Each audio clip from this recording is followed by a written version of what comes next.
Anyway, মিছিল কেমন আছে?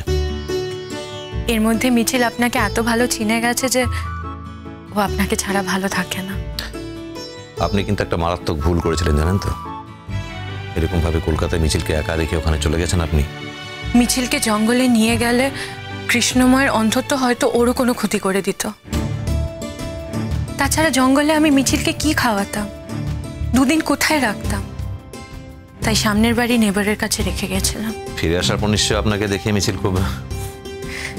ফিরে এসে আমাকে দেখে জড়িয়ে ধরে যা আদর করছিল, আর তারপরে এদিক ওদিক তাকাচ্ছিল। আমি ঠিক জানি ও আপনাকে খুঁজছিল। জানি, আসলে এর মধ্যে আমাকে অনেকটা চিনে গেছে। আমি ওকে খুব ভালোবাসি। এনিওয়ে, আমি আপনাকে দুটো কথা বলতে চাই। আমি কৃষ্ণমোর কাছে গেছিলাম এটাই বলতে যে যদি ও রাজসাক্ষী হতে রাজি হয়। ও রাজি হবে না। এখনই কি করে বলা যায়? কিছুই বলা যায় না। আর দ্বিতীয় কথা, আপনি যেখানে হোমে মিছিলকে নিয়ে যাচ্ছেন সেখানে মিছিলের প্রতি একটু আলাদা নজর দেবেন। দেখবেন যাতে ও খুব ভালো মানুষ তৈরি হয়। আমি মিছিলকে খুব ভালোবাসি জানেন তো। এক সময় যখন গোটা দুনিয়া আমাকে দুহাত দিয়ে ধাক্কা মেরে দূরে সরিয়ে দিয়েছিল, তখন শুধু মিছিলেই তার ছোট ছোট দুটো হাত দিয়ে আমাকে আঁকড়ে রেখেছিল। তাই আমি মিছিলকে কখনো ভুলতে পারবো না।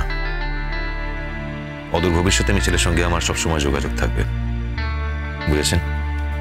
আমিও চাই যে মিছিল যেন সারা জীবন আপনার সঙ্গে যোগাযোগ রাখুক। মিছিলকে বুঝতে হবে এই পৃথিবীতে ওকে নিশ্চিতভাবে আসার জন্য, বেঁচে থাকার জন্য যে মানুষটা সব থেকে বেশি সাহায্য করেছে সে আপনি। আপনি ছাড়া যে ও কিভাবে বাঁচত আমি জানি না। আপনি বারবার কেন এই কথাগুলো বলেন বলুন তো? আপনার কি মনে হয় এই কথাগুলো শুনতে আমার ভালো লাগে? আমি যদি পারতাম সারা জীবন ওর দায়িত্ব নিতে পারলে আমার খুব ভালো লাগতো। আপনার ভালো লাগা মন্দ লাগার উপর সত্য নির্ভর করে না। আপনার ভালো না লাগলেও এটাই সত্যি। মিছিলের সারা জীবনের জন্য আপনার কাছে কৃতজ্ঞ হয়ে থাকা উচিত। দেখুন, আমি মিছিলকে ভালোবাসি আর মিছিলও আমাকে ভালোবাসে, সেটা আমি খুব ভালোভাবে জানি। আর এই ভালোবাসার মধ্যে অন্য যাই হোক, কৃতজ্ঞতা থাকতে পারে না, থাকা উচিত নয়। মিছিলের সঙ্গে আপনার কি সম্পর্ক তৈরি হবে, সম্পর্কের সমীকরণ কি হবে, সেটা আপনারা দুজনেই ঠিক করবেন। মা হিসেবে আমি এটাই চাইবো যে মিছিল যেন আপনার কাছে সারা জীবন কৃতজ্ঞ হয়ে থাকে। ও আপনার কাছে জীবন ঋণে ঋণী। দেখুন, আপনি যখন বারবার একই কথাটা বলতে থাকেন আমার না চাওয়া সত্ত্বেও, তখন আমার কাছে তো কিছু করার থাকে না জোর করে থামিয়ে দেওয়া ছাড়া। তাহলে রাখি এখন। মামলার রায় বেরোনোর দিন আপনার সঙ্গে দেখা হবে। ওই দিন হয়তো মিছিলকেও নিয়ে যাব। কবে যাবেন ঠিক করেছেন? সেটা ওই দিনই ঠিক করব। তার মধ্যে হোমের ফাদারের সঙ্গে কথা বলে রাখবো। আপনাকে বলেছিলাম আমি সঙ্গে করে পৌঁছে দেব।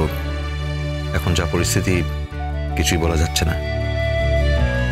রায় বেরোনোর দিনকে দেখি কি রায় বেরোয়। যদি দেখি কিছুদিন ফ্রি আছি তাহলে আমি পৌঁছে দিয়ে আসবো। এখন আমি নিজে চলে যেতে পারবো, আপনাকে শুধু শুধু ছুটতে হবে না। অসুবিধা হলে আমি নিজেই বলবো। সাহায্যের দরকার হলে আপনাকে নিশ্চয়ই বলবো। আমি শুধু শেষবার একটা রিকোয়েস্ট করছি, ইমনের প্রতি আপনি এত কঠোর হবেন না। যাকে ভালোবাসেন তার কাছে হার স্বীকার করতে লজ্জা কি? ইমন সন্তান সম্ভবা, ওর গর্ভে তো আপনারই সন্তান। আমি আগেও আপনাকে বলেছি এই বিষয়ে আমি কোনো আলোচনা করতে চাই না। যেদিন আমি জানতে পারি ইমনের গর্ভে আমার সন্তান রয়েছে, আমি সেদিনই আদালতে ইমনের সঙ্গে কথা বলতে গেছিলাম। কিন্তু ইমন তখন আমার দিকে এমন ঘৃণা করে তাকিয়েছিল, সেই দৃষ্টি সারা জীবন আমার মনে গাঁথা থাকবে। রাখছি।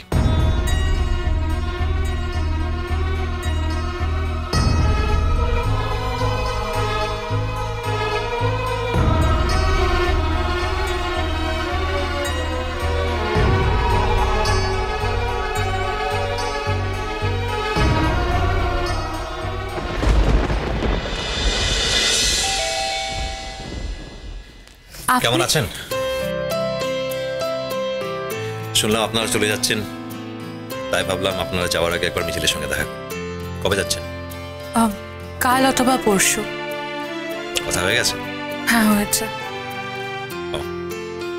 দেখুন, যাওয়ার কথা যখন হচ্ছে তখন কিছু তো খা খরচার ব্যাপার আছে, টাকা পয়সা লাগবে।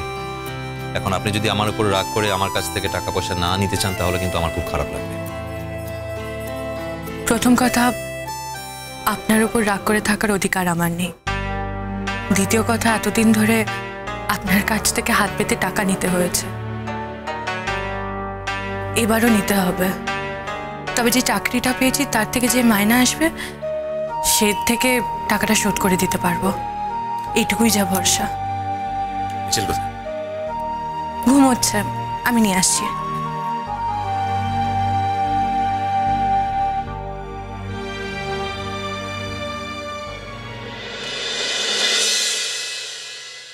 এই তো বড় হয়ে গেছে মিছিল। দেখি দেখি দেখি, আমাকে চিনতে পারছো?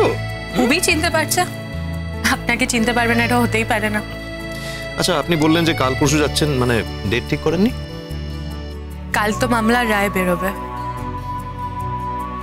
কালকের পর যে কোনো দিন যেতে পারি, ইট ডিপেন্ডস। মামলার রায় বেরোলে যদি আমার শাস্তি হয় তাহলে যাবেন না বুঝি? আপনি বিদ্রুপ করে কথাটা বলছেন, আমি সেভাবে ধরিনি।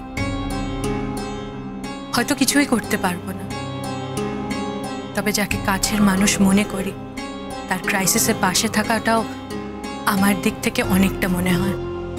না, বিদ্রুপ করছি না। একটা কথা বলছি, জেনে রাখবেন, আমার মনে হয় আপনার কিচ্ছু হবে না। আপনার রাগটা একটু কমান। অ্যাডভাইস? অ্যাডভাইস এবার অধিকার আমার আছে কি? আমার কি ক্ষমতা আছে, যোগ্যতাই বা কি আছে? আপনাকে আমি অ্যাডভাইস দিচ্ছি না, ধরে নিন রিকোয়েস্ট করছি। তাতে আপনার কি লাভ? আমার তো কোনো ক্ষতিও নেই, লাভ না হয় নাই হলো। আপনি ভালো করে খাওয়া দাওয়া করছেন না? কি করে করব বলুন? আপনি ভালো মন্দ রান্না করে খাওয়াতেন, এখন তো আর সেটাও জুটছে না। আপনি আবার আমাকে বিদ্রুপ করছেন। না না, বিদ্রুপ করছি কোথায়?